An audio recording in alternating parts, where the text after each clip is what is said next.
Hello friends, welcome back to my channel. आज हम start करने वाले हैं मास मीडिया का first and important chapter communication. सबसे पहले समझते हैं कि कम्युनिकेशन होता क्या है। कम्युनिकेशन बेसिकली एक प्रोसेस है जिसमें हम अपने आइडियाज़, थॉट्स, फीलिंग्स या इन्फॉर्मेशन किसी दूसरे पर्सन तक पहुंचाते हैं। It can be through words, gestures, writing, media, anything. Communication के 5 मेन एलिमेंट्स होते हैं। सेंडर, जो मैसेज भेजता है। मैसेज, जो इन्फॉर्मेशन भेजी जा रही है। चैनल, मीडियम जैसे फ़ोन, फेस टू फेस या फिर टेलीविज़न। रिसीवर, जो मैसेज रिसीव करता है। फीडबैक, रिसीवर का रिस्पॉन्स। एग्जाम्पल जैसे कि टीचर क्लास में पढ़ा रही है, teacher is the sender. Lesson एक मैसेज है, classroom, voice is channel. Students are receiver, और जब स्टूडेंट डाउट पूछते हैं दैट इज़ द फीडबैक। यानी कम्युनिकेशन एक कंप्लीट साइकिल है। अब हम आते हैं कम्युनिकेशन के प्रिंसिपल्स पर। प्रिंसिपल्स मतलब कम्युनिकेशन की इम्पॉर्टेंट कैरेक्टरिस्टिक्स। कम्युनिकेशन इरिवर्सिबल होता है, मल्टीपर्पस होता है, इंटरैक्टिव होता है, ट्रांजैक्शनल होता है और पंचुएटेड होता है। ये सब टर्म्स एग्जाम में डायरेक्टली आते हैं, तो ध्यान से समझिए। कम्युनिकेशन इरिवर्सिबल होता है। इसका मतलब क्या है? जो बात एक बार बोल दी वो वापस नहीं ली जा सकती। अगर आपने किसी को गुस्से में कुछ बुरा बोल दिया, आप सॉरी बोल सकते हो, बट वर्ड्स का इम्पैक्ट इरेज नहीं होता। इसीलिए कम्युनिकेशन में हमेशा सोच समझ के बोलना चाहिए। कीवर्ड्स याद रख लो, मतलब परमानेंट इफेक्ट। कम्युनिकेशन एक परमानेंट इफेक्ट है जो दूसरे पर्सन को ऐसा दिया जाता है। मल्टीपर्पस, कम्युनिकेशन एक ही टाइम पर मल्टीपल पर्पस सर्व करता है। सिर्फ इन्फॉर्म नहीं करता, बल्कि परसुएट करता है, एंटरटेन करता है, इमोशंस एक्सप्रेस करता है। Example, advertisement. एड आपको प्रोडक्ट के बारे में इन्फॉर्म भी करती है, एंटरटेन भी करती है और आपको कन्विंस भी करती है कि प्रोडक्ट खरीदो। तो कम्युनिकेशन एक ही काम के लिए नहीं होता, it is multipurpose. Interactive, communication interactive होता है, यानी दोनों साइड्स पार्टिसिपेट करते हैं। सिर्फ बोलना कम्युनिकेशन नहीं है, जब तक रिस्पॉन्स नहीं मिलता वो कंप्लीट नहीं होगा। एग्जाम्पल, कन्वर्जेशन बिटवीन फ्रेंड्स, एक बोलता है दूसरा रिप्लाई करता है, दैट्स इंटरैक्शन। इसलिए कम्युनिकेशन एक टू वे प्रोसेस है। ट्रांजैक्शनल, ट्रांजैक्शनल का मतलब होता है साइमल्टेनियस एक्सचेंज, यानी सेंडर और रिसीवर एक दूसरे को इन्फ्लुएंस करते हैं at the same time. Debate में देखो, जब एक स्पीकर बोलता है दूसरा उसके अकॉर्डिंग ही रिएक्ट करता है, आर्ग्यूमेंट्स चेंज करता है। कम्युनिकेशन कंटिन्यूसली फ्लो करता रहता है, it is not fixed, it keeps evolving. Punctuated, अब थोड़ा tricky concept. Punctuated communication stages में होता है। हर पर्सन अपने पर्सपेक्टिव से सिचुएशन को इंटरप्रेट करता है। Example, argument. दोनों लोग सोचते हैं दूसरा पर्सन ने फाइट स्टार्ट की है, यानी हर इंसान कम्युनिकेशन को अपने हिसाब से समझता है। This is called punctuated nature of communication. अब आते हैं कम्युनिकेशन के बिगेस्ट प्रॉब्लम पे, बैरियर्स। बैरियर्स या नॉइज़ मतलब वो चीज़ें जो कम्युनिकेशन को डिस्टर्ब करती हैं। ये मिसअंडरस्टैंडिंग क्रिएट करती हैं। 5 टाइप्स के बैरियर टू कम्युनिकेशन होते हैं। First, physical. Second, psychological. Third, semantic. Fourth, organisational. Fifth, cultural. Physical barrier, physical barriers external disturbance होते हैं। Example, loud noise, poor internet, mic issues, distance. Online class में network चला गया, message clear नहीं मिला, ये फिजिकल बैरियर है। Environment की वजह से कम्युनिकेशन डिस्टर्ब होता है। Psychological barrier, psychological barriers mind और इमोशन से रिलेटेड होता है। अगर पर्सन स्ट्रेस में है, एंग्री है या फिर डिस्ट्रैक्टेड है, तो वो प्रॉपर मैसेज रिसीव नहीं करेगा, जिससे वो अच्छा फीडबैक भी नहीं दे पाएगा। एग्जाम्पल, एग्जाम टेंशन में टीचर क्या बोल रही है कुछ समझ नहीं आता। This is emotional disturbance. Semantic barrier. Semantic barriers language से रिलेटेड होते हैं। अगर डिफ़िकल्ट वर्ड्स यूज़ किए गए या ग्रामर रॉन्ग है तो मिसअंडरस्टैंडिंग होती है। एग्जाम्पल, टेक्निकल टर्म्स यूज़ कर दिए विदाउट एक्सप्लेनेशन, रिसीवर कंफ्यूज हो गया। लैंग्वेज क्लैरिटी भी बहुत इंपॉर्टेंट है। Organisational barriers. Organisational barriers institution में होते हैं।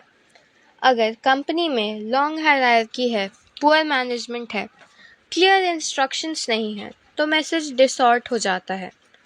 बॉस से वर्कर तक मैसेज आते आते चेंज हो सकता है। Cultural barriers. कल्चरल बैरियर्स तब होते हैं जब लोग डिफरेंट कल्चर्स से बिलोंग करते हैं। जेस्चर, लैंग्वेज, ट्रेडिशन सब डिफरेंट हो सकते हैं। एग्जाम्पल, एक जेस्चर एक कंट्री में पॉजिटिव है, दूसरे में ऑफेंसिव, तो कल्चरल अंडरस्टैंडिंग ज़रूरी है। अब सॉल्यूशन पार्ट। कम्युनिकेशन को इफ़ेक्टिव बनाने के लिए ऑडियंस समझो, करेक्ट चैनल यूज़ करो, सिंपल लैंग्वेज यूज़ करो, मैसेज स्ट्रक्चर करो और फीडबैक इंश्योर करो। Understanding audience. सबसे पहले ऑडियंस एनालिसिस। अगर आप किड्स को पढ़ा रहे हो तो सिंपल लैंग्वेज यूज़ करो। अगर प्रोफेशनल्स को प्रेजेंटेशन दे रहे हो तो टेक्निकल लैंग्वेज यूज़ करो। ऑडियंस के एज, बैकग्राउंड, एजुकेशन सब मैटर करता है। Appropriate channel. हर मैसेज के लिए मीडियम अलग होता है। अर्जेंट मैसेज कॉल करो, ऑफिस मैसेज ईमेल करो, public announcement social media. Channel सही नहीं होगा तो मैसेज का इम्पैक्ट कम हो जाता है। Appropriate language. Language clear, simple और रिस्पेक्टफुल होनी चाहिए। Avoid difficult vocabulary. क्लैरिटी ही कम्युनिकेशन का बेस है। Proper structure. मैसेज का प्रॉपर बिगनिंग, मिडल और एंड होना चाहिए। आइडियाज़ लॉजिकली अरेंज होने चाहिए। अगर रैंडम बातें करोगे तो ऑडियंस कंफ्यूज हो जाएगी। Feedback and feed forward. Feedback मतलब रिसीवर का रिस्पॉन्स। फीड फॉरवर्ड मतलब कम्युनिकेशन के पहले इंफॉर्मेशन देना। एग्जाम्पल, टीचर सिलेबस पहले बताती है, फीड फॉरवर्ड। स्टूडेंट्स डाउट पूछते हैं, फीडबैक। कम्युनिकेशन तब कंप्लीट होता है जब फीडबैक मिलता है। इफ़ेक्टिव कम्युनिकेशन के लिए 7 C's फॉलो करने चाहिए। ये एग्ज़ाम में डायरेक्ट क्वेश्चन आता है। 7 C's are clarity, conciseness, concreteness, correctness, coherence, completeness और कर्टेसी। क्लैरिटी। मैसेज बिल्कुल क्लियर होना चाहिए। कंफ्यूजिंग वर्ड्स अवॉइड करो, जो बोलना है सीधा बोलो। Conciseness, short and to the point. Unnecessary details avoid करो, ज़्यादा लंबा मैसेज ऑडियंस को बोर करता है। कंक्रीटनेस, स्पेसिफिक फैक्ट यूज़ करो। Instead of saying many students, say 50 students. Facts communication को स्ट्रॉन्ग बनाते हैं। करेक्टनेस, ग्रामर सही होना चाहिए, फैक्ट्स एक्यूरेट होने चाहिए। गलत इन्फॉर्मेशन क्रेडिटेबिलिटी को डिस्ट्रॉय करता है। कोहेरेंस, आइडियाज़ लॉजिकली कनेक्टेड होने चाहिए। एक पॉइंट से दूसरे पॉइंट नेचुरली फ्लो करना चाहिए। कंप्लीटनेस, मैसेज कंप्लीट होना चाहिए। हाफ इन्फॉर्मेशन देने से कन्फ्यूजन होता है। रिसीवर के सारे डाउट्स क्लियर होने चाहिए। कर्टेसी, कम्युनिकेशन में पोलाइटनेस बहुत इंपॉर्टेंट है। Words like please, thank you, sorry, respectful tone trust build करता है। और इसी के साथ कम्युनिकेशन चैप्टर कंप्लीट होता है। रिमेंबर, गुड कम्युनिकेशन ही सक्सेसफुल मीडिया का बेस है। Hello friends, welcome back to my channel. आज हम स्टार्ट करने वाले हैं मास मीडिया का chapter 2, print media and design. सबसे पहले समझते हैं प्रिंट मीडिया होता क्या है। प्रिंट मीडिया वो मीडिया है जो पेपर पर प्रिंट होता है और फिजिकली डिस्ट्रीब्यूट होता है, जैसे newspaper, magazines, journals, brochures etcetera.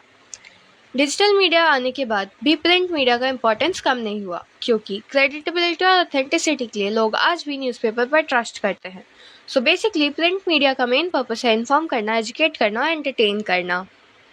अब बात करते हैं एनाटॉमी की। एनाटॉमी का मतलब होता है स्ट्रक्चर या पार्ट्स। जैसे ह्यूमन बॉडी की एनाटॉमी होती है, वैसे ही न्यूज़पेपर की भी एनाटॉमी होती है। न्यूज़पेपर एक रैंडम पेज नहीं होता, हर चीज़ का एक फिक्स्ड प्लेस और पर्पस होता है। Masthead, headline, photos, ad, imprint line. अगर हम इन पार्ट्स को समझ लेते हैं तो हम इजीली न्यूज़पेपर का डिज़ाइन एनालाइज कर सकते हैं। अब देखते हैं न्यूज़पेपर के मेन एलिमेंट्स। इसमें इंक्लूड होते हैं masthead, teaser, headline, banner, byline, lead photo, caption, imprint line और एडवर्टाइजमेंट। ये सब मिलकर न्यूज़पेपर को कंप्लीट बनाता है। एग्जाम में अगर क्वेश्चन आए एलिमेंट्स ऑफ न्यूज़पेपर तो इनमें से मिनिमम 5 या फिर 6 एक्सप्लेन करना सेफ होता है। मास्ट हेड न्यूज़पेपर का सबसे इम्पॉर्टेंट आइडेंटिटी पार्ट होता है। ये फ्रंट पेज के टॉप पर प्रिंटेड होता है और न्यूज़पेपर का नाम बोल्ड और अट्रैक्टिव फॉन्ट में लिखा होता है, जैसे टाइम्स ऑफ इंडिया या हिंदुस्तान टाइम्स। मास्ट हेड ब्रांड आइडेंटिटी रिप्रेजेंट करता है। रीडर मास्ट हेड देखते ही न्यूज़पेपर आइडेंटिफाई कर लेता है। So masthead is basically the identity of the newspaper.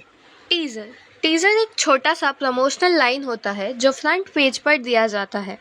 इसका काम होता है रीडर को अट्रैक्ट करना और अंदर के पेजेस की तरफ ले जाना। Example, exclusive interview on page number 5। Teaser curiosity create करता है, रीडर सोचता है कि अंदर क्या स्पेशल है। So teaser is an attention grabber. Headline किसी भी न्यूज़ आर्टिकल का टाइटल होता है। ये बोल्ड और लार्ज फॉन्ट में लिखा होता है ताकि रीडर की नज़र सबसे पहले इसी पर पड़े। हेडलाइन का काम होता है स्टोरी को समराइज करना और अटेंशन अट्रैक्ट करना। अगर हेडलाइन स्ट्रॉन्ग नहीं होगी तो रीडर आर्टिकल नहीं पढ़ेगा, इसलिए हेडलाइन पावरफुल और क्लियर होनी चाहिए। बैनर हेडलाइन एक स्पेशल टाइप का हेडलाइन होता है। ये पूरा पेज के अक्रॉस सबसे ऊपर बड़ा और बोल्ड फॉर्म में लिखा होता है। यूजुअली ब्रेकिंग न्यूज़ या बहुत इंपॉर्टेंट न्यूज़ इवेंट के लिए यूज़ होता है। एग्जाम्पल, इलेक्शन रिजल्ट या major national event. Banner shows importance and urgency of the news article. Byline article के नीचे या हेडलाइन के नीचे दिया जाता है। इसमें रिपोर्टर का नाम लिखा होता है। एग्जाम्पल, बाय रिया शर्मा, या फिर मतलब जो राइटर उसका नाम लिखते हैं। बायलाइन क्रेडिटेबिलिटी प्रोवाइड करता है क्योंकि रीडर्स को पता होता है कि आर्टिकल किसने लिखा है। So byline means author's name. Lead या फिर इंट्रो आर्टिकल का फर्स्ट पैराग्राफ होता है। इसमें न्यूज़ का समरी होती है। ये 5W और 1H का आंसर होता है। What, when, where, who, why, how. Reader अगर सिर्फ लीड पढ़े तो उसको बेसिक आइडिया मिल जाना चाहिए, इसलिए लीड या फिर इंट्रो क्लियर और इन्फॉर्मेटिव होना चाहिए। लीड फोटो फ्रंट पेज की सबसे इम्पॉर्टेंट इमेज होती है। ये मेन स्टोरी को विजुअली रिप्रेजेंट करती है। इमेज रीडर का अटेंशन इंस्टेंटली अट्रैक्ट करती है। कभी कभी लोग हेडलाइन से पहले फ़ोटो देखते हैं। So strong visual impact create करना लीड फोटो का पर्पस होता है। कैप्शन फ़ोटो के नीचे लिखा हुआ शॉर्ट डिस्क्रिप्शन होता है। इसमें बताया जाता है फ़ोटो में क्या हो रहा है। अगर कैप्शन ना हो तो फ़ोटो का मीनिंग अनक्लियर हो सकता है। So caption helps in understanding the image clearly. Imprint line newspaper के बॉटम में दिया जाता है। इसमें लीगल डिटेल्स होती हैं। पब्लिशर का नाम, प्रिंटर का नाम, एड्रेस और डेट। ये लीगल रिक्वायरमेंट होती है। इससे न्यूज़पेपर की ऑथेंटिसिटी और अकाउंटेबिलिटी इंश्योर होती है। एडवर्टाइजमेंट न्यूज़पेपर का रेवेन्यू सोर्स होता है। ये पेड कंटेंट होता है जिसमें कंपनीज अपने प्रोडक्ट्स प्रमोट करती है। 2 टाइप्स के एडवर्टाइजमेंट होते हैं, display ads, large visual ads. Second, classified ads, small text ads. Without advertisement newspaper financially survive नहीं कर सकता। Principle of design. अब हम आते हैं डिज़ाइन प्रिंसिपल्स पर। डिज़ाइन सिर्फ डेकोरेशन नहीं है, डिज़ाइन रीडेबिलिटी और इम्पैक्ट डिसाइड करता है। मेन प्रिंसिपल्स हैं balance, proportion, sequence, unity, repetition and variety emphasis. ये इंश्योर करता है कि पेज अट्रैक्टिव और ऑर्गेनाइज्ड लगे। बैलेंस का मतलब होता है विजुअल स्टेबिलिटी। पेज के एक साइड पर हैवी कंटेंट हो और दूसरे साइड एम्प्टी हो तो पेज अनस्टेबल लगेगा। बैलेंस सिमेट्रिकल भी होता है और एसिमेट्रिकल भी। बैलेंस एश्योर करता है पेज विजुअली कंफर्टेबल लगे। प्रपोर्शन का मतलब साइज रिलेशनशिप। इम्पोर्टेंट न्यूज़ का हेडलाइन बड़ा होगा, लेस इम्पोर्टेंट का छोटा। साइज इम्पोर्टेंस शो करता है, so proportion helps reader understand priority. Sequence eye movement control करता है। रीडर का आई नेचुरली टॉप से बॉटम मूव करता है। डिज़ाइन एलिमेंट की तरह अरेंज करता है कि रीडर स्मूथली कंटेंट रीड करे। रॉन्ग सीक्वेंस कंफ्यूज क्रिएट करता है। यूनिटी का मतलब harmony. Font style, colour theme, layout consistent होना चाहिए। अगर सब रैंडम होगा तो पेज मेसी लगेगा। Unity makes page look professional. Repetition and variety. Repetition consistency create करता है, same font style, same layout pattern. Variety interest maintain करता है। डिफरेंट इमेज, साइज या कलर्स थोड़ा चेंज क्रिएट करते हैं। दोनों का बैलेंस ज़रूरी है। एम्फेसिस का मतलब हाईलाइटिंग। इम्पोर्टेंस न्यूज़ को बोल्ड हेडलाइन, बिगर फॉन्ट या लार्ज इमेज से हाईलाइट किया जाता है। एम्फेसिस रीडर को बताता है कि क्या सबसे इम्पोर्टेंट है। Concept of page making means arranging text, photos, ads और हेडलाइंस प्रॉपरली। इसमें डिज़ाइनर को प्लानिंग करनी पड़ती है। रैंडम प्लेसमेंट नहीं होता है, हर एलिमेंट का एक लॉजिक होता है। Page waiting visually importance show करता है। बड़ा इमेज हैवी लगता है, बोल्ड हेडलाइन भी हैवी लगता है। डिज़ाइनर इन्हें बैलेंस करता है ताकि पेज स्टेबल लगे। Use of space. White space empty area होता है, ये वेस्ट नहीं होता। वाइट स्पेस रीडेबिलिटी इम्प्रूव करता है और पेज को क्लीन लुक देता है। ओवरक्राउडेड पेज मेसी लगता है। Use of colour attention attract करता है। लिमिटेड कलर्स यूज़ करने से प्रोफेशनल लुक आता है। Too many colours distraction create करते हैं। कलर थीम्स कंसिस्टेंट होना चाहिए। टाइपोग्राफी फॉन्ट सिलेक्शन और अरेंजमेंट में यूज़ होता है। फॉन्ट रीडेबल होना चाहिए। Different font size hierarchy create करते हैं। Good typography is equal to good readability. Importance of print media and design. Good design reader को अट्रैक्ट करता है। रीडेबल कंटेंट ट्रस्ट बिल्ड करता है। पुअर डिज़ाइन रीडर को कंफ्यूज करता है। डिज़ाइन डायरेक्टली इम्पैक्ट करता है न्यूज़पेपर की success. Hello everyone, welcome back to my channel. आज हम लोग स्टार्ट करने वाले हैं चैप्टर 3 फोटोग्राफी। फोटोग्राफी सिर्फ फ़ोटो लेना नहीं है, it is the art and science of capturing light. Camera basically light को कैप्चर करता है और उसे इमेज में कन्वर्ट करता है। फोटोग्राफी इमोशंस कैप्चर करती है, स्टोरीज बनाती है और रियलिटी को फ्रीज कर देती है। Importance in newspaper and magazines. Newspaper और मैगजीन्स में फ़ोटोग्राफी रीडर का अटेंशन अट्रैक्ट करती है। ये इवेंट्स का विजुअल प्रूफ देती है, न्यूज़ को रियलिस्टिक बनाती है और इमोशनल इम्पैक्ट क्रिएट करती है।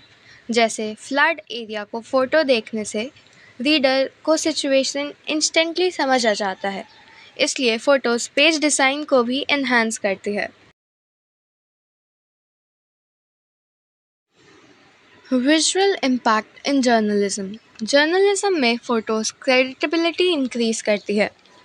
जब हम किसी न्यूज़ के साथ रियल इमेज देखते हैं तो वो न्यूज़ ज़्यादा ऑथेंटिक लगती है। फ़ोटोज़ रीडर को सिचुएशन जल्दी समझ में हेल्प करती है। जैसे इलेक्शन रिजल्ट के आर्टिकल के साथ कैंडिडेट का फ़ोटो हो तो एंगेजमेंट ऑटोमेटिकली बढ़ जाता है।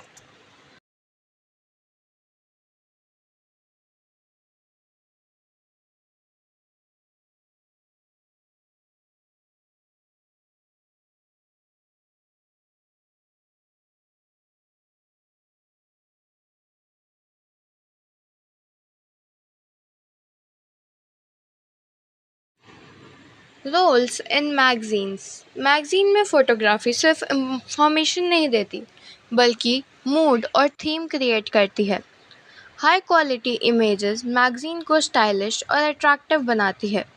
Fashion magazines specially aesthetic appeal के लिए स्ट्रॉन्ग विजुअल यूज़ करती है, इसलिए फोटोग्राफी मैगजीन का मेन अट्रैक्शन होती है। What is photo editing? Photo editing का मतलब होता है इमेज को सॉफ्टवेयर के थ्रू इम्प्रूव या मॉडिफाई करना। इसका पर्पस मिस्टेक्स करेक्ट करना, क्वालिटी इन्हांस करना और कंपोजिशन बेटर बनाना होता है। लेकिन एडिटिंग सिर्फ इम्प्रूव करने के लिए होती है, रीडर्स को मिसलीड करने के लिए नहीं। पर्सपेक्टिव। पर्सपेक्टिव का मतलब होता है फ़ोटो किस एंगल से ली गई है।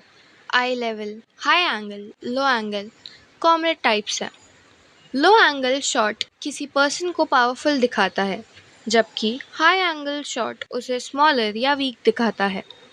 पर्सपेक्टिव बेसिकली व्यूअर का पॉइंट ऑफ व्यू चेंज करता है। Rule of thirds. Rule of thirds में इमेज को 9 इक्वल पार्ट में डिवाइड किया जाता है यूजिंग 2 हॉरिजॉन्टल और 2 vertical lines.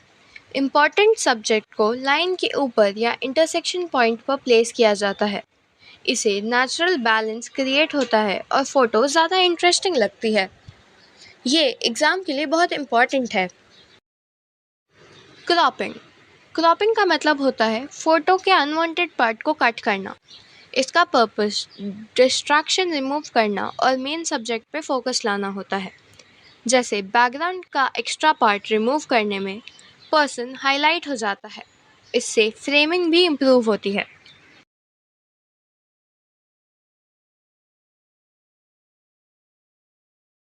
Colour correction.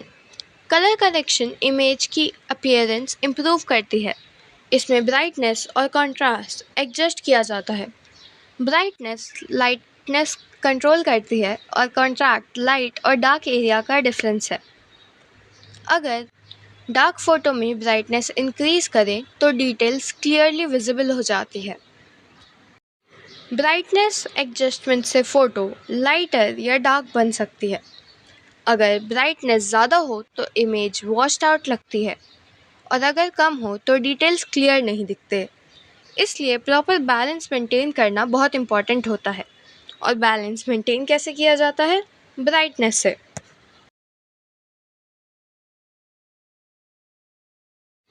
Contrast. Contrast adjustment से इमेज की क्लैरिटी और शार्पनेस इम्प्रूव होती है। हाई कॉन्ट्रास्ट में हाइलाइट्स और शैडो स्ट्रॉन्ग होते हैं, जबकि लो कॉन्ट्रास्ट में इमेज फ्लैट लगती है। न्यूज़पेपर में कॉन्ट्रास्ट केयरफुली यूज़ किया जाता है ताकि डिटेल्स क्लियर दिखें।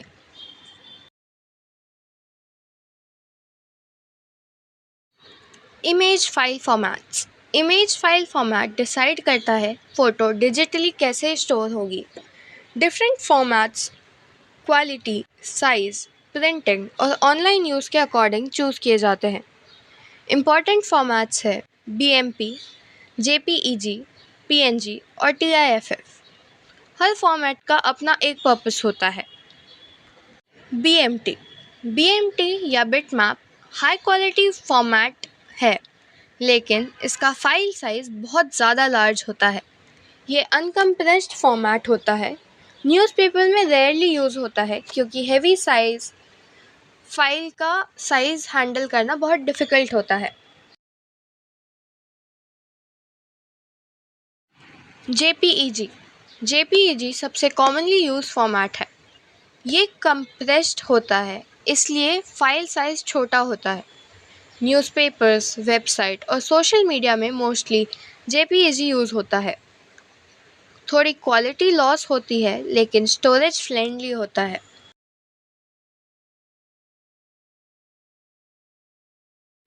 PNG portable network graphics. ये गुड क्वालिटी इमेजेस फॉर्म करते हैं और ट्रांसपेरेंट बैकग्राउंड सपोर्ट करते हैं, इसलिए लोगोज और ग्राफिक्स के लिए ये यूज़ होता है। JPEG से ग्राफिक्स का केस में बेटर माना जाता है, पर ट्रांसपेरेंसी इसका मेन फीचर है। TIFF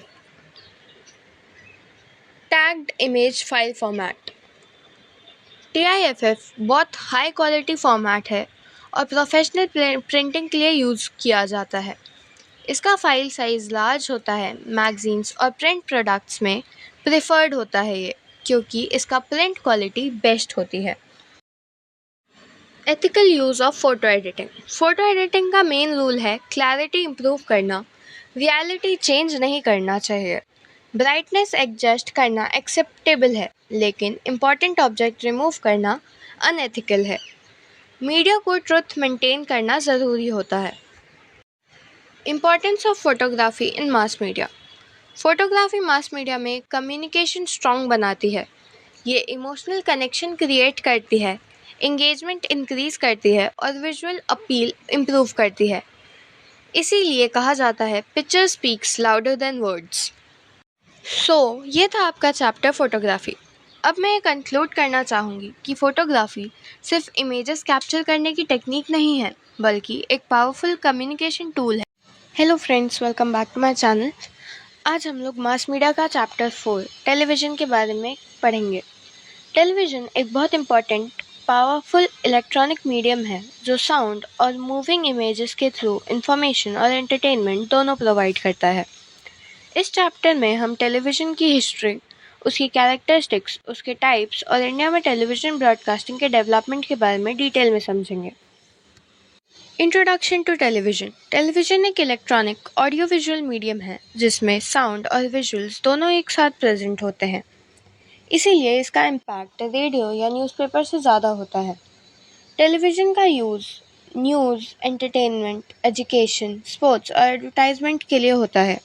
ये एक मास कम्युनिकेशन टूल है जो एक टाइम पर ही लाखों लोगों तक मैसेज पहुंचा सकता है। टेलीविज़न का डेवलपमेंट 1920s में स्टार्ट हुआ था, जब साइंटिस्ट ने मूविंग इमेज ट्रांसमिट करने के लिए एक्सपेरिमेंट किए। 1927 में एक first successful electronic television transmitter किया गया। 1930s तक कुछ कंट्रीज़ में रेगुलर ब्रॉडकास्टिंग शुरू हो गई। 1950s के बाद टेलीविज़न घरों में कॉमनली यूज़ होने लगा। सबसे पहले एरा था ब्लैक एंड वाइट टेलीविज़न का। इसमें सिर्फ ब्लैक, वाइट और ग्रे शेड्स दिखाई देते थे। ये 1930s से 1960s तक बहुत ज़्यादा पॉपुलर था। टेक्नोलॉजी सिंपल थी और कलर ट्रांसमिशन पॉसिबल नहीं था, लेकिन उस टाइम के हिसाब से ये एक रिवॉल्यूशनरी इन्वेंशन था, क्योंकि लोग पहली बार घर बैठ के मूविंग पिक्चर्स देख पा रहे थे। सेकेंड एरा था कलर टेलीविज़न का। 1950s में कलर ट्रांसमिशन इंट्रोड्यूस किया, लेकिन 1970s और 80s में ये ज़्यादा पॉपुलर हुआ। कलर के आने से व्यू एक्सपीरियंस ज़्यादा रियलिस्टिक और अट्रैक्टिव हो गया। मूवीज़, स्पोर्ट्स और एंटरटेनमेंट प्रोग्राम्स का इम्पैक्ट काफ़ी बढ़ गया। कलर टेलीविज़न ने ब्रॉडकास्टिंग इंडस्ट्री को भी एक्सपांड करवाया। थर्ड एरा है डिजिटल टेलीविज़न का। ये लेट 90s और 200 में डेवलप हुआ। Digital technology better picture clarity और साउंड क्वालिटी प्रोवाइड करती है। इसमें HD, UHD फॉर्मेट्स अवेलेबल होते हैं। डिजिटल टेलीविज़न में सिग्नल लॉस कम होता है और क्वालिटी स्टेबल रहती है। आज के स्मार्ट टीवीज़ भी डिजिटल टेक्नोलॉजी पे बेस्ड होते हैं। टेलीविज़न एक ऑडियो विजुअल मीडियम है, मतलब ये साउंड और इमेजेस दोनों का कॉम्बिनेशन है। इसी वजह से इसका इम्पैक्ट रेडियो से ज़्यादा स्ट्रॉन्ग होता है। जब हम किसी इवेंट को देखते भी हैं और सुनते भी हैं तो मैसेज ज़्यादा इफ़ेक्टिवली समझ आता है। इसलिए एजुकेशन और एडवर्टाइजमेंट में टेलीविज़न का यूज़ बहुत इफ़ेक्टिव माना जाता है। Live medium. टेलीविज़न एक लाइव मीडियम भी है। इसका मतलब ये है ये रियल टाइम इवेंट्स ब्रॉडकास्ट कर सकता है, जैसे क्रिकेट मैचेस, इलेक्शंस रिजल्ट या फिर breaking news. Live telecast audience को इवेंट के साथ डायरेक्टली कनेक्ट करता है। इससे इमरजेंसी और एक्साइटमेंट क्रिएट होती है, जो दूसरे मीडियम्स में पॉसिबल नहीं होती है यूजुअली। मास मीडियम। टेलीविज़न एक मास मीडियम भी है, क्योंकि ये एक ही टाइम पर बहुत बड़े ऑडियंस तक पहुंच सकता है। नेशनल और इंटरनेशनल लेवल पर प्रोग्राम्स ब्रॉडकास्ट होते हैं। इसका इम्पैक्ट सोसाइटी, कल्चर और पब्लिक ओपिनियन पर पड़ता है। इसी वजह से टेलीविज़न को पावरफुल कम्युनिकेशन टूल माना जाता है। Domestic medium. टेलीविज़न को डोमेस्टिक मीडियम भी कहा जाता है क्योंकि ये मेनली घरों में देखा जाता है। फैमिली मेम्बर्स के एक साथ बैठकर प्रोग्राम्स देखते हैं, इसलिए कंटेंट फैमिली ओरिएंटेड होता है। टेलीविज़न ने एंटरटेनमेंट को घर तक ला दिया है और लोगों का डेली रूटीन का हिस्सा बन चुका है। टेलीविज़न एक ट्रांजिटरी मीडियम भी है। इसका मतलब है कि प्रोग्राम्स टाइम बाउंडेड होते हैं। अगर आपने लाइव शो मिस कर दिया तो ट्रेडिशनल टीवी में उसे दोबारा देखना पॉसिबल नहीं था। मैसेज स्क्रीन पर आता है और तुरंत चले जाता है, इसलिए टेलीविज़न मैसेज परमानेंट नहीं होते, unlike print media. Expensive medium. Television एक एक्सपेंसिव मीडियम भी है। प्रोग्राम्स बनाने के लिए कैमराज, स्टूडियोज, लाइट और टेक्निकल स्टाफ की बहुत ज़रूरत पड़ती है। प्रोडक्शन कॉस्ट भी हाई होता है। इसके अलावा टीवी एडवर्टाइजमेंट्स भी काफ़ी महंगी होती हैं, इसलिए सिर्फ बड़े कंपनीज या ऑर्गेनाइजेशंस टीवी पर एडवर्टाइज करते हैं। CRT television. सीआरटी का फुल फॉर्म है कैथोड रे ट्यूब। ये सबसे पुराने टाइप का टेलीविज़न है। ये बल्कि और हेवी होता है। स्क्रीन कर्व्ड होती है। इलेक्ट्रिसिटी कंजप्शन भी ज़्यादा होता है। आज के टाइम पे ये टेक्नोलॉजी ऑलमोस्ट आउटडेटेड हो चुकी है।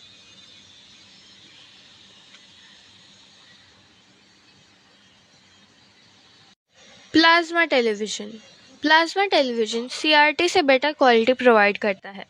इसमें प्लाज्मा डिस्प्ले पैनल्स यूज़ होते थे, जो बेटर कलर और कॉन्ट्रास्ट देते थे। स्क्रीन साइज़ बड़ा होता है, लेकिन इलेक्ट्रिसिटी कंजप्शन भी ज़्यादा होती है। आजकल प्लाज्मा टीवीज़ का यूज़ कम हो गया है। एलसीडी। एलसीडी का मतलब है लिक्विड क्रिस्टल डिस्प्ले। ये फ्लैट और लाइट वेटेड होते हैं, बेटर पिक्चर क्वालिटी देते हैं। एलईडी एक्चुअली एलसीडी का इम्प्रूव्ड वर्जन है, जो ज़्यादा ब्राइट और एनर्जी एफिशिएंट होता है। ओएलईडी सबसे एडवांस टेक्नोलॉजी है जो हाई कंट्रास्ट, बेटर क्लैरिटी और थिन डिज़ाइन प्रोवाइड करता है। Smart TV. एचडी का मतलब है स्टैंडर्ड डेफिनेशन, जो बेसिक पिक्चर क्वालिटी देता है। एचडी मतलब हाई डेफिनेशन में इमेजेस ज़्यादा क्लियर और शार्प होती हैं। यूएचडी यानी 4K में एक्सट्रीम हाई क्लैरिटी और डिटेल्स मिलती है। जितनी हाई रिजोल्यूशन होगी उतनी बेटर व्यूइंग एक्सपीरियंस होगा। Smart TV. Smart TV internet enabled television होता है। इसमें ऐप्स डाउनलोड की जा सकती हैं और यूट्यूब, नेटफ्लिक्स जैसे प्लेटफॉर्म्स एक्सेस किए जा सकते हैं। ये ट्रेडिशनल टीवी और कंप्यूटर का कॉम्बिनेशन है। स्मार्ट टीवीज़ ऑनलाइन स्ट्रीमिंग और ब्रॉडकास्टिंग दोनों अलाउ करते हैं। Television in India. इंडिया में टेलीविज़न ब्रॉडकास्टिंग 1959 में दिल्ली में एक्सपेरिमेंटल टेलीकास्ट से शुरू हुई थी। 1965 में रेगुलर ब्रॉडकास्टिंग शुरू हुई। 1982 में एशियन गेम्स का कलर टीवी इंट्रोड्यूस किया। 1990s में प्राइवेट चैनल और केबल्स टीवी आए। इंडिया में डिजिटल टीवी, डीटीएच और online streaming platforms widely use होते हैं। टेरेस्ट्रियल ब्रॉडकास्टिंग में सिग्नल टावर्स के थ्रू ट्रांसमिट होते हैं। केबल ब्रॉडकास्टिंग में प्रोग्राम्स वायर के थ्रू घर तक जाते हैं। सैटेलाइट या DTH direct satellite dish use होता है। आईपीटीवी मतलब इंटर प्रोटोकॉल नेटवर्क पर बेस्ड होता है। ऑनलाइन ब्रॉडकास्टिंग में कंटेंट ऐप्स और वेबसाइट के थ्रू स्ट्रीम होता है। कंक्लूजन में टेलीविज़न एक पावरफुल ऑडियो विजुअल मीडियम है जो टाइम के साथ ब्लैक एंड वाइट से डिजिटल और स्मार्ट टेक्नोलॉजी तक इवॉल्व हुआ है। ये इंफॉर्मेशन, एजुकेशन और एंटरटेनमेंट का इम्पॉर्टेंट सोर्स है। टेक्नोलॉजी का डेवलपमेंट के साथ टेलीविज़न का रोल सोसाइटी में। Hello friends, welcome back to my channel. आज हम लोग करने वाले हैं मास मीडिया का chapter 5, integrated marketing communication. Integrated marketing communication को हम लोग शॉर्ट फॉर्म में IMC भी बोलते हैं। तो सबसे पहले समझते हैं इंटीग्रेटेड मार्केटिंग कम्युनिकेशन यानी IMC होता क्या है। आईएमसी का सिंपल मतलब है एक कंपनी अपने सारे मार्केटिंग टूल्स को कंबाइन करके एक ही क्लियर और कंसिस्टेंट मैसेज देती है। यानी टीवी एड्स कुछ और बोल रहे हों, सोशल मीडिया कुछ और वेबसाइट कुछ और। ऐसा नहीं होना चाहिए। सब जगह सेम ब्रांड इमेज और सेम मैसेज होना चाहिए। जब advertising, PR, internet marketing, sales promotion सब मिलकर काम करते हैं, तब उसे आईएमसी कहते हैं। अब देखते हैं आईएमसी के बेनिफिट्स। सबसे पहला बेनिफिट है कंसिस्टेंसी। जब हर परफॉर्मेंस में सेम मैसेज होता है, ब्रांड स्ट्रांग लगता है। दूसरा, ब्रांड रिकग्निशन इम्प्रूव करता होता है, लोग इजीली याद रखते हैं। कॉस्ट इफेक्टिव होता है क्योंकि रिपीटेडली एफर्ट्स वेस्ट नहीं होते। फोर्थ, कस्टमर ट्रस्ट बिल्ड होता है।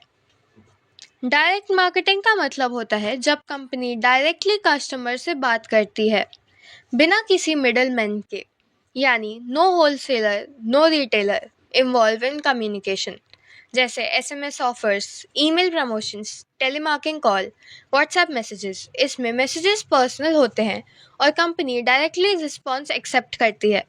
इसका मेन एम होता है इमीडिएट एक्शन। मार्केटिंग मिक्स के 4 इंपॉर्टेंट एलिमेंट होते हैं: प्रोडक्ट, प्राइस, प्रमोशन और प्लेस। इन्हीं 4 पीस भी कहता है। ये मार्केटिंग का फाउंडेशन होते हैं। कोई भी कंपनी जब प्रोडक्ट लॉन्च करती है तो सबसे पहले ये डिसाइड करती है कि प्रोडक्ट क्या होगा, प्राइस कितना होगा, कैसे प्रमोट करेंगे और कहाँ सेल करेंगे। ये 4 पीस मिलकर सक्सेसफुल मार्केटिंग स्ट्रैटेजी बनाते हैं। प्रोडक्ट का मतलब सिर्फ चीज़ नहीं होता, बल्कि उसकी क्वालिटी, डिज़ाइन, पैकेजिंग, फीचर्स और ब्रांडिंग भी इम्पॉर्टेंट होती है। प्रोडक्ट कस्टमर की नीड सेटिस्फाई करना चाहिए। अगर प्रोडक्ट अट्रैक्टिव और यूजफुल होगा तभी कस्टमर उसको परचेज करेगा। फॉर एग्जाम्पल, एक सॉफ्ट ड्रिंक टेस्ट नहीं, पैकेजिंग और ब्रांड इमेज भी सेल करती है।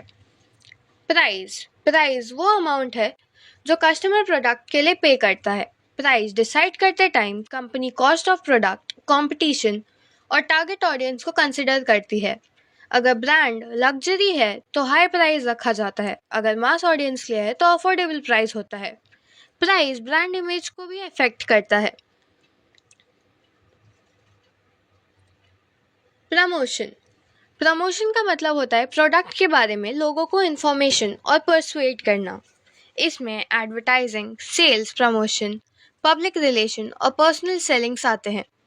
प्रमोशन का मेन गोल होता है अवेयरनेस क्रिएट करना और सेल्स इंक्रीज करना। अगर प्रमोशन स्ट्रांग होगा तो प्रोडक्ट ज़्यादा लोगों तक पहुंचता है। प्लेस का मतलब है डिस्ट्रीब्यूशन, यानी प्रोडक्ट कस्टमर तक कैसे पहुंच रहा है। क्या वो रिटेल स्टोर में मिलेगा या ऑनलाइन वेबसाइट पे या डायरेक्ट सेलिंग से। अगर प्रोडक्ट इजीली अवेलेबल नहीं होगा तो कस्टमर बाय नहीं करेगा। इसलिए करेक्ट प्लेस चूज करना बहुत इंपॉर्टेंट होता है।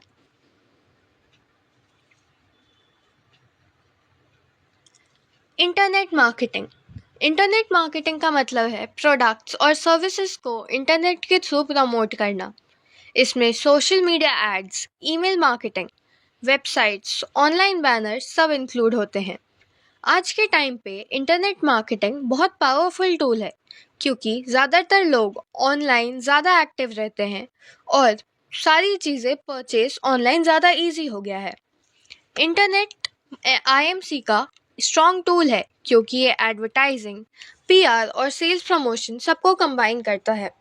एक ही प्लेटफॉर्म पे कंपनी एड भी दिखाती है और फीडबैक भी ले सकती है और डिस्काउंट भी देती है। इससे ग्लोबल ऑडियंस तक रीच मिलती है बहुत इजीली। इंटरएक्टिविटी का मतलब है two way communication. Traditional media में सिर्फ कंपनी बोलती थी, लेकिन इंटरनेट पे कस्टमर भी रिप्लाई कर सकता है, जैसे comments, likes, polls, feedback forms. इससे कस्टमर एंगेजमेंट बढ़ता है और कंपनी को इमीडिएट रिस्पॉन्स मिलता है।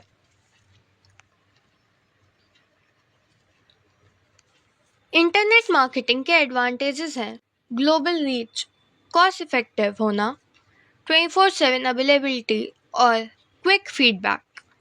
कंपनीज स्पेसिफिक ऑडियंस को टारगेट भी कर सकती हैं। इससे मार्केटिंग ज़्यादा इफेक्टिव हो जाती है।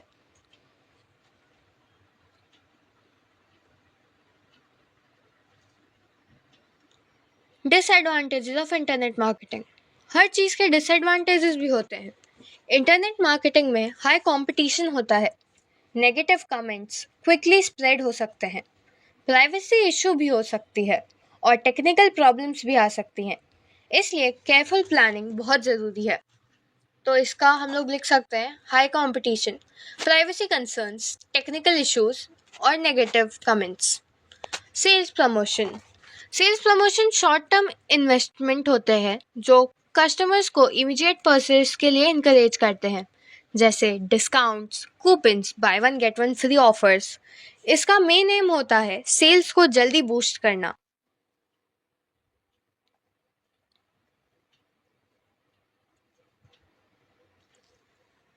सेल्स प्रमोशन के दो मेन टाइप्स होते हैं, कंज्यूमर ओरिएंटेड और trade oriented. Consumer oriented directly customers के लिए होते हैं, जैसे फ्री गिफ्ट्स और डिस्काउंट्स। ट्रेड ओरिएंटेड रिटेलर्स और डिस्ट्रीब्यूटर के लिए होते हैं, जैसे एक्स्ट्रा कमीशन या ट्रेड डिस्काउंट्स। ये थे types of sales promotion. Sales promotion का यूज़ न्यू कस्टमर्स अट्रैक्ट करना, ओल्ड स्टॉक क्लियर करना और कंपटीशन फेस करने के लिए होता है। जब कंपनी न्यू प्रोडक्ट लॉन्च करती है तब भी सेल्स प्रमोशन का यूज़ करती है। इससे सेल्स इंक्रीज होती हैं, न्यू कस्टमर्स अट्रैक्ट होते हैं और ओल्ड स्टॉक क्लियर होता है। क्रॉस प्रमोशन में दो ब्रांड एक दूसरे को प्रमोट करते हैं। इससे दोनों को बेनिफिट मिलता है और ऑडियंस रीच बढ़ जाती है।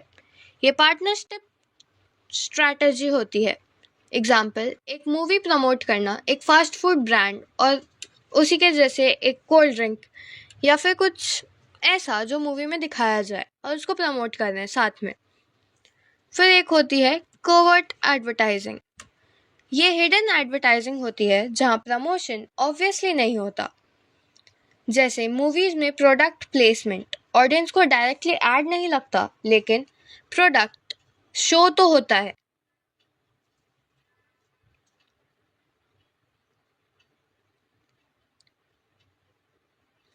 मर्चेंडाइज का मतलब है ब्रांड आइटम्स जैसे टी शर्ट, कैप्स, बैग्स, की चेन्स। ये ब्रांड प्रमोशन का क्रिएटिव तरीका है। लोग जब उसे यूज़ करें तो फ्री एडवर्टाइजिंग होती है, जैसे स्टारबक्स कभी अपनी ऐड नहीं बनाता है, वो लोगों के थ्रू अपना प्रमोशन करता है। पब्लिक रिलेशन या पीआर का मेन फोकस होता है कंपनी को पॉजिटिव इमेज बनाना। ये डायरेक्ट सेलिंग नहीं करता, बल्कि गुडविल बिल्ड करता है। पीआर पब्लिक और ऑर्गेनाइजेशन के बीच हेल्दी रिलेशनशिप मेंटेन करता है। ये रेपुटेशन पे फोकस करता है, ना कि डायरेक्ट सेल्स पे। Role of public relation. PR brand image build करता है, गुडविल जनरेट करता है, फीडबैक कलेक्ट करता है और मीडिया टूल्स को इवैल्यूएट करता है। ये एडवर्टाइजिंग्स और सेल्स प्रमोशन को भी सपोर्ट करता है। सबसे इम्पोर्टेंट रोल होता है रेपुटेशन मेंटेन करना। ये क्राइसिस मैनेजमेंट के लिए भी बहुत इम्पोर्टेंट है। क्राइसिस मैनेजमेंट का मतलब है जब कंपनी के अगेंस्ट नेगेटिव सिचुएशन हो तब पीआर यूज हैंडल करता है, जैसे प्रोडक्ट फेलियर या public complaint. PR correct communication से ब्रांड की इमेज प्रोटेक्ट करता है। ये कोई एक्सीडेंट्स या फिर प्रोडक्ट फेलियर्स को बचाता है। Final revision points. IMC coordinated communication strategy बनाता है। डायरेक्ट मार्केटिंग में मिडलमैन कोई नहीं होता। 4 P's क्या है? प्रोडक्ट, प्राइस, प्रमोशन और place. Internet marketing, online promotion, sales promotion, short term investment, PR, image और गुडविल मैनेजमेंट। पीआर और एडवर्टाइजिंग सेम नहीं होते। तो ये था मास मीडिया का चैप्टर 5 आईएमसी। अगर आपको मेरा वीडियो अच्छा लगा हो तो लाइक करें, चैनल को सब्सक्राइब करें और अपने दोस्तों के साथ शेयर करें। जल्दी मिलते हैं नेक्स्ट वीडियो में। Thank you so much for watching. Bye.